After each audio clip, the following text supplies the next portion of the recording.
दिया, जिंदा गाय को दफना दिया। इसलिए मैं आपसे कहने आया हूं, जैसे ही चुनाव आता है भारतीय जनता पार्टी धर्म का चश्मा लगा लेती है। बताओ, धर्म का चश्मा लगाती है कि नहीं लगाती? जैसे ही चुनाव आएगा सोई धर्म का चश्मा लगा लेंगे। और आप लोग हमें बताओ, आज डीजल और पेट्रोल की कीमत क्या है? 100 पहुंच गया कि नहीं पहुंच गया? 100 पार हो गया कि नहीं? 100 पार हो गया। पेट्रोल 100 पार, डीजल महंगा, और आपकी खाद की बोरी से चोरी, और वो लाल लाल सिलेंडर भरवा पा रहे हो कि नहीं भरवा पा रहे हो? लाल वाला सिलेंडर, ये लाल वाले सिलेंडर को नहीं भर पा रहे, इसीलिए लाल रंग से घबरा रहे हैं। ये जो लाल सिलेंडर है, माताएं बहनें बताओ, सिलेंडर कहां है आपका? हमारी माताएं बहनें घरों में देखो, उसको स्टूल बना लिया, स्टूल, सामान रखा है, कुछ सामान रख लिया है।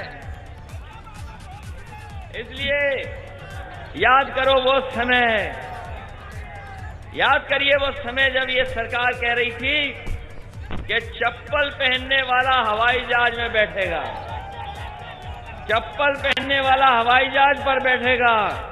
बताओ किसान भाइयों, इस महंगाई में कौन हवाई जहाज में बैठ जाएगा?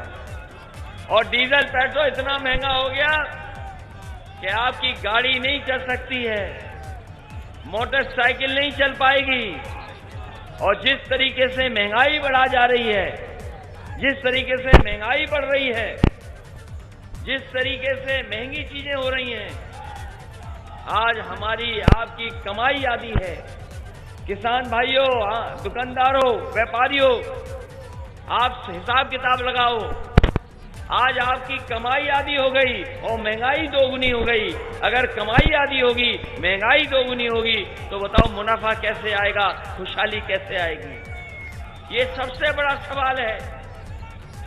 ये सबसे बड़ा सवाल है कि जब आमदनी, आपकी कमाई आधी हो जाएगी और महंगाई बढ़ जाएगी, तो आपके घर परिवार में खुशहाली नहीं आ सकती। ये जो पढ़ने वाली की व्यवस्था थी, चौपट हो गई। बताओ, पढ़ने वाली व्यवस्था चौपट हो गई कि नहीं हो गई? ये बच्चे पढ़ने नहीं जा पा रहे हैं, बच्चे पढ़ने नहीं जा पा रहे, कुछ बीमारी का बहाना और कुछ सरकार ने इंतजाम नहीं किया। और जाने कितने शिक्षक, ये पढ़े लिखे नौजवान जानते होंगे, बताओ कितने शिक्षक जिनकी जान चली गई। 700 से ज्यादा लोगों की जान चली गई, शिक्षकों की बीमारी के कारण 700 के लगभग लोगों की जान गई है। सुप्रीम कोर्ट कह रहा है कि जो सरकारें हैं वो मदद नहीं कर रही हैं। सुप्रीम कोर्ट ने कहा है कि जिन लोगों की कोरोना के समय पर जान गई है उनकी सरकारें मदद करें, लेकिन ये सरकार नहीं मदद करने जा रही है। बताओ, जिनकी जान गई कोरोना के समय पर, चाहे वो किसान हो, गरीब हो, शिक्षक हो, व्यापारी हो, अगर किसी की सरकार ने मदद की हो तो बताइए। किसी की मदद नहीं की। ये सरकार झूठों की सरकार है। बताओ, झूठों की सरकार है कि नहीं है?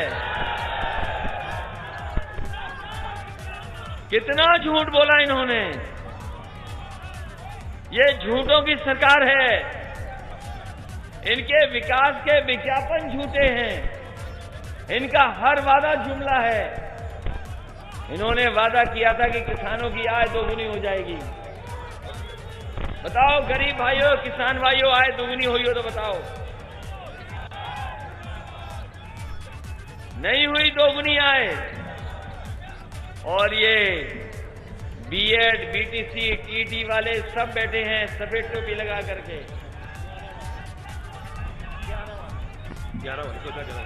बताओ क्या हुआ तुम्हारी नौकरियों का? 2011 से लड़ रहे हो। ये जितनी सफेद टोपी वाले हैं, ये जो अपना मांग लेकर के आए हैं, ये बताओ कब से लड़ाई लड़ रहे हो आप लोग? जाने कब से लड़ाई लड़ रहे हैं। थोड़ा बहुत रास्ता हम लोगों ने खोला था, थोड़ा बहुत रास्ता खोला था हम लोगों ने कि इनकी मदद हो जाए, लेकिन ये सरकार आई, इन्होंने इनका भी रास्ता बंद कर दिया है। इसमें तमाम वो लोग हैं जिन्हें नौकरी और रोजगार नहीं मिला है अभी तक।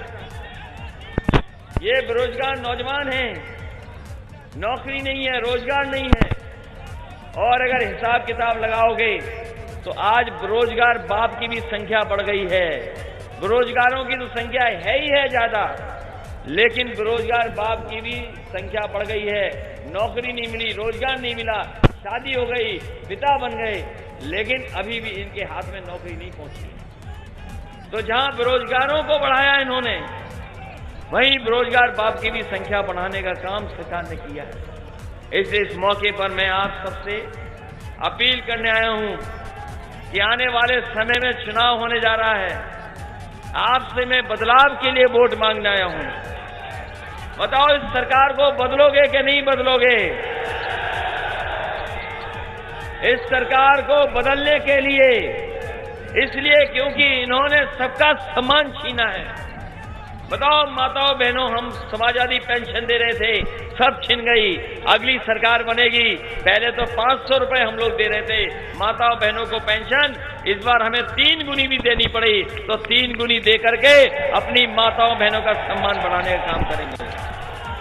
ये रायबरेली में जो एम्स बना है, ये सही है कि कांग्रेस के जमाने में आया, लेकिन उससे पहले बहुजन समाज पार्टी की भी सरकार थी, उस सरकार ने बनने नहीं दिया एम्स। मुझे याद है कांग्रेस के बड़े नेता आए थे मिलने, उन्होंने कहा कि एम्स तभी बन पाएगा जब उत्तर प्रदेश सरकार जमीन दे दे।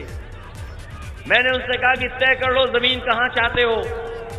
पहले उन्होंने लालगंज में तय की कि एम्स यहां बनेगा, लेकिन वो जगह उन्हें पसंद नहीं आई। उसके बाद उन्होंने कहा कि हमें रायबरेली में चाहिए जमीन। हमने कहा आप पसंद करके आ जाइए जो जमीन आप चाहते हो।